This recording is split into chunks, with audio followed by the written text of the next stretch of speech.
The BrahMos missile deals marks an important shift in India's role in Southeast Asia and the wider regional security landscape. BrahMos is a supersonic cruise missile.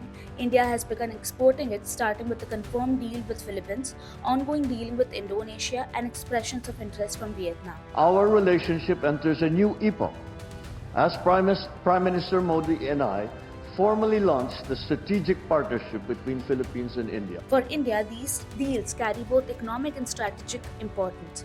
Defense exports reached a record level of 236.2 billion in 2024 and 25, reflecting India's ambition to become a credible global arms supplier rather than only a buyer. More importantly, the BrahMos contract positions India as a practical security partner in Southeast Asia, moving its regional role beyond diplomacy and development assistance to direct defense cooperation.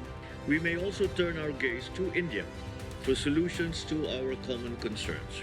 The broader geopolitical impact is how these deals challenge the traditional US-China security binary in the region. For many Southeast Asian states, defense procurement has become increasingly constrained. Relying too heavily on United States feels risky due to shifting American policies and priorities.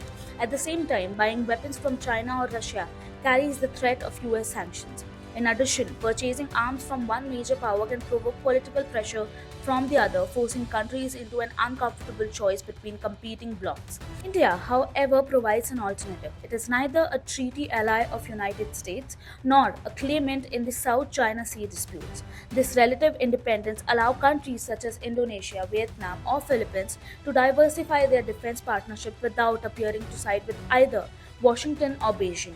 This effectively introduces a third option into a system long dominated by two power centers. Rather than choosing between US or China, regional states can hedge their relationships by engaging India as a defense partner. As a result, the BrahMos deals not only strengthen India's defense export profile but also contributes to a more multi-aligned security architecture in Southeast Asia, reducing the rigidity of the US-China binary. For more such news, follow The Decipher.